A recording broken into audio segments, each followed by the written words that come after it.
Hi, ഇന്ന് നമുക്ക് schezwan fried rice എങ്ങനെയാണ് ഉണ്ടാക്കുന്നതെന്ന് നോക്കാം. ഇത് നമുക്ക് ഈസി ആയിട്ട് ഉണ്ടാക്കി എടുക്കാൻ പറ്റുന്ന ഒരു ലഞ്ച് ബോക്സ് ഐറ്റം ആണ്. ഇത് ഡിന്നറിന് നമുക്ക് കഴിക്കാം.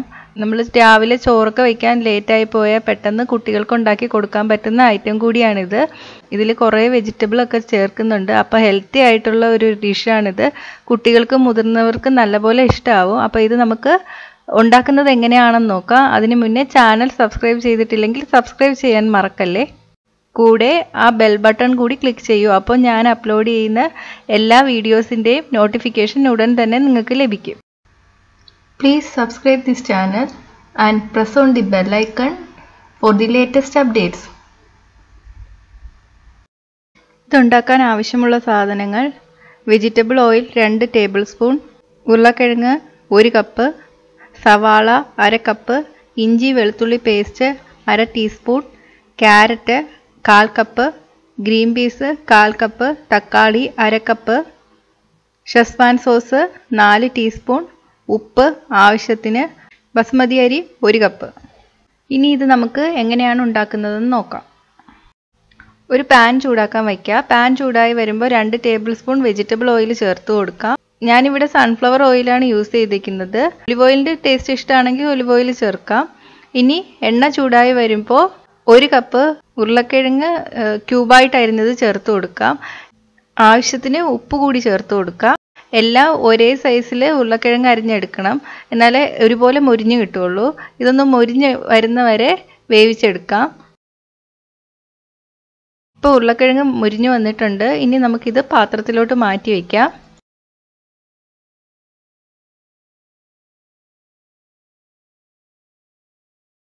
ഇനി ഈ എണ്ണയിലോട്ട് തന്നെ 1/2 കപ്പ് ചെറുതായിട്ട് അരിഞ്ഞ സവാള ചേർത്ത് കൊടുത്ത് ഒന്ന് വഴറ്റാം.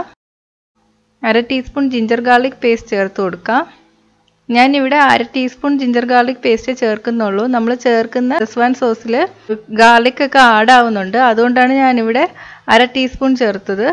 ഇപ്പോൾ ഷെസ്വാൻ സോസ് ഇല്ലെങ്കിൽ നമുക്ക് ഈ ഫ്രൈഡ് റൈസ് ചെയ്തെടുക്കാം. അപ്പോൾ അതിന് പകരം സാധാരണ ടൊമാറ്റോ സോസും ചില്ലി സോസൊക്കെ ഈ ഷെസ്വാൻ സോസിന് പകരം ആഡ് ചെയ്താൽ മതി. ഇനി ഇതിലോട്ട് 1/4 കപ്പ് ചെറുതായിട്ട് അരിഞ്ഞ് ക്യാരറ്റ് ചേർത്ത് കൊടുക്കാം.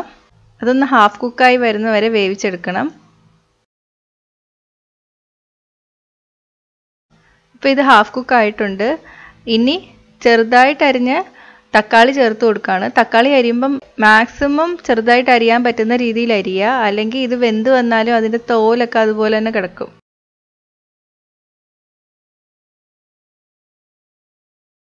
ഇനി നമുക്കിതൊന്ന് അടച്ചു വെച്ച് വേവിക്കാം. ഇപ്പോൾ ഒരു 5 മിനിറ്റ് കഴിഞ്ഞിട്ടുണ്ട്. തക്കാളിയൊക്കെ നല്ലപോലെ വെന്ത് ചേർന്നിട്ടുണ്ട്. ഇനി ഇതിലോട്ട് 1/4 കപ്പ് ഫ്രോസൺ ഗ്രീൻ പീസ് ചേർത്ത് കൊടുക്കാം. ഇപ്പോൾ ഫ്രോസൺ ഗ്രീൻ പീസ് അല്ല, സാധാ ഗ്രീൻ പീസ് ആണെങ്കിൽ അത് വെള്ളത്തിലിട്ട് കുതിർത്തിട്ട് വേവിച്ചെടുക്കുക, എന്നിട്ട് ഇതിലോട്ട് ചേർത്ത് കൊടുക്കാം. ഫ്രോസൺ ഗ്രീൻ പീസ് ആണെങ്കിൽ ഫ്രീസറിൽ നിന്ന് എടുത്തിട്ട് 10 മിനിറ്റ് വെള്ളത്തിലിട്ട് വയ്ക്കുക, എന്നിട്ട് ഇതിലോട്ട് ചേർത്ത് കൊടുക്കുക. ഫ്രോസൺ ഗ്രീൻ പീസ് ആകുമ്പോൾ വെന്ത് കിട്ടാൻ വേണ്ടിയിട്ട് 2 മിനിറ്റ് മതിയാകും. ഇനി ഇതിലോട്ട് ഷെസ്വാൻ സോസ് ചേർത്ത് കൊടുക്കുകയാണ്. ഞാനിവിടെ 4 ടീസ്പൂൺ ഷെസ്വാൻ സോസാണ് ആഡ് ചെയ്യുന്നത്. ഇത് വെച്ചിട്ട് നമുക്ക് ഷെസ്വാൻ നൂഡിൽസ് ഉണ്ടാക്കാം, ഷെസ്വാൻ ചിക്കൻ ഉണ്ടാക്കാം, അങ്ങനെ കുറേ കാര്യങ്ങൾ ഉണ്ടാക്കാൻ പറ്റും. ഇതെല്ലാ സൂപ്പർ മാർക്കറ്റിലും വാങ്ങാൻ കിട്ടും. ഈ സോസിൽ തന്നെ ചില്ലിയൊക്കെ ആഡ് ആവുന്നുണ്ട്. അപ്പം ഞാൻ എരിക്ക് വേണ്ടിയിട്ട് വേറെ ഒന്നും ചേർക്കണില്ല. അപ്പം ഞാൻ ഇത് കുട്ടികൾക്ക് കൂടി കൊടുക്കാൻ പറ്റുന്ന രീതിയിലാണ് 4 ടീസ്പൂൺ ചേർത്തത്.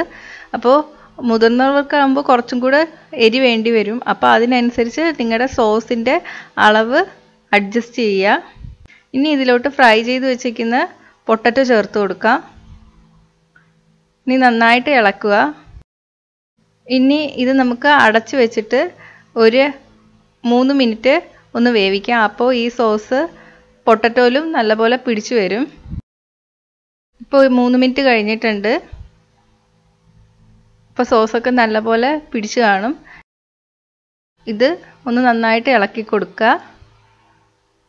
ഇനി ഇതിലോട്ട് ഞാൻ വേവിച്ച് മാറ്റി വെച്ചിരുന്ന റൈസ് ചേർത്ത് കൊടുക്കുകയാണ്. ഞാനിവിടെ 1 കപ്പ് ബസ്മതി റൈസാണ് എടുത്തിരിക്കുന്നത്. ഇനി നന്നായിട്ട് ഇളക്കി യോജിപ്പിക്കുക. സോസിൻ്റെ അളവ് കൂടുന്തോറും ഈ ഫ്രൈഡ് റൈസിൻ്റെ കളറും വ്യത്യാസം വരും. ഞാനിപ്പോൾ ഒരു മീഡിയം അളവിലാണ് ഇത് ചേർത്തേക്കുന്നത്. ഇപ്പോൾ ഇത് നന്നായിട്ട് ഇളക്കി യോജിപ്പിച്ചിട്ടുണ്ട്. എനിക്ക് കുറച്ച് ഉപ്പ് കൂടി വേണമെന്ന് തോന്നുന്നു. ഞാൻ കുറച്ച് ഉപ്പ് കൂടി സ്പ്രിങ്കിൾ ചെയ്ത് കൊടുക്കുകയാണ്. നന്നായിട്ട് യോജിപ്പിച്ചെടുക്കുക. ഇപ്പോൾ ഫ്രൈഡ് റൈസ് റെഡി ആയിട്ടുണ്ട്. ഇനി സർവിങ് പ്ലേറ്റിലോട്ട് മാറ്റാം. അപ്പോൾ ഇത് നല്ല കളർഫുള്ളായിട്ടുള്ള ഒരു ഡിഷാണ്. കളറുള്ളതൊക്കെ ആകുമ്പോൾ കുട്ടികളൊക്കെ പെട്ടെന്ന് കഴിക്കും. എന്നും ചോറ് കൊടുത്തു വിടുന്നതിന് പകരം ഇങ്ങനെയുള്ള ഡിഷൊക്കെ ആകുമ്പോൾ കുട്ടികൾക്കും കഴിക്കാൻ ഇഷ്ടമായിരിക്കും. ഞാൻ ഇതിനു മുന്നേ ഗോബി ഫ്രൈഡ് റൈസ് അപ്ലോഡ് ചെയ്തിട്ടുണ്ടായിരുന്നു. അത് നിങ്ങൾ കണ്ടു കാണുമെന്ന് വിചാരിക്കുന്നു. ഇല്ലെങ്കിൽ ഞാൻ അതിൻ്റെ ലിങ്ക് ഡിസ്ക്രിപ്ഷൻ ബോക്സിൽ കൊടുത്തിട്ടുണ്ട്. അപ്പോൾ ഇത് നിങ്ങൾ ട്രൈ ചെയ്ത് നോക്കുക. ഈസിയാണ്, പെട്ടെന്ന് ഉണ്ടാക്കിയെടുക്കാൻ പറ്റും. അപ്പോൾ ട്രൈ ചെയ്തിട്ട് നിങ്ങളുടെ അഭിപ്രായം കമൻറ്റ് ചെയ്യുക. ഇഷ്ടമായെങ്കിൽ ലൈക്കും ഷെയറും ചെയ്യുക. കൂടുതൽ റെസിപ്പികൾക്കായിട്ട് ചാനൽ സബ്സ്ക്രൈബ് ചെയ്യാൻ മറക്കല്ലേ. Hi friends, thanks for watching. ഈ റെസിപ്പി ഇഷ്ടമായെങ്കിൽ ലൈക്കും ഷെയറും കമൻറ്റും ചെയ്യൂ. സബ്സ്ക്രൈബ് ചെയ്തിട്ടില്ലാത്തവർ സബ്സ്ക്രൈബ് ചെയ്യാൻ മറക്കല്ലേ. പുതിയ റെസിപ്പീസ് ഉടനെ ലഭിക്കാനായി നോട്ടിഫിക്കേഷൻ ഐക്കൺ ക്ലിക്ക് ചെയ്യൂ.